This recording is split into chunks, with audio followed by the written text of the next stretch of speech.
पश्चिम बंगाल की सीएम ममता बनर्जी एक बार फिर केंद्र सरकार से टकराने को तैयार दिख रही हैं। बांग्लादेशी शरणार्थियों के मुद्दे पर ममता ने ऐलान कर दिया है कि उन्हें नागरिकता दी जाएगी, उन्हें वोट डालने का अधिकार दिया जाएगा।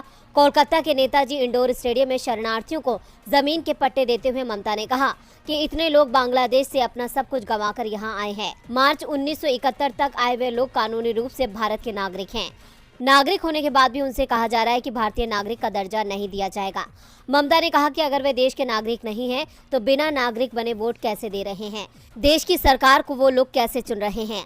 शरणार्थियों के पास वोटर कार्ड है, राशन कार्ड है और आधार कार्ड सब कुछ है। इसलिए मैं कहती हूँ कि जिस किसी शरणार्थी का नाम वोटर लिस्ट में नहीं है, वो अपना नाम शामिल कराए।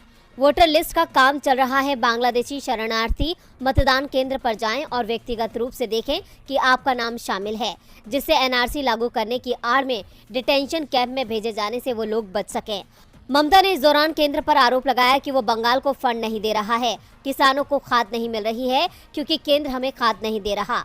ममता ने केंद्र सरकार पर गरीबों की जमीन छीनने का आरोप लगाते हुए कहा कि मैंने सुना है कि फ्लाईओवर रेल के बहाने लोगों को बिना किसी मुआवजे से बेदखल कर दिया जाता है। मैं हमेशा कहती हूँ कि बिना मुआवजा दिए या पुनर्वास किए गरीब लोगों के घरों को बुलडोजर से खाली नहीं होने दिया जाएगा। चल रही है। और आखिरी बात, बहन आप एक बात मुझे बताइए, यूपीए के समय गैस सिलेंडर का दाम क्या होता था? ये देखो 400। अच्छा, अब मैंने एनडीए के बारे में पूछ लिया तो आप दो हाथों से भी नहीं दिखा पाओगे। देखो एनडीए के बीजेपी के समय सिलेंडर का दाम कितना है? ये देखो, यू करना, देखो यू करना पड़ेगा, ये और फिर ये, मतलब 3 बार। यूपीए का टाइम खट।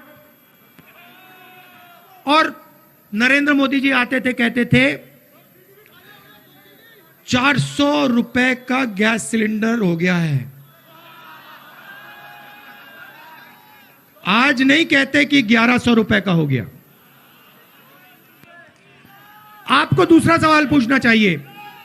आपको, ठहर जाओ भैया, आपको यह पूछना चाहिए कि जो 400 रुपए और 1100 रुपए में फर्क है, ये आपकी जेब में से निकल रहा है, तो ये जा कहां रहा है?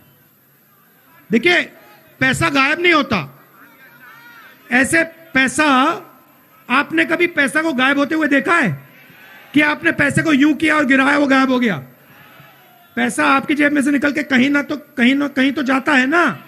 तो आपको यह सवाल पूछना चाहिए, ये गैस सिलेंडर का 400 रुपए 1100 रुपए के बीच में फर्क है, ये जा कहां रहा है? और दूसरा सबसे बड़ा सवाल, फिर से, यूपीए के समय पेट्रोल का दाम क्या होता था? 60 रुपए। बीजेपी के समय 107 रुपए।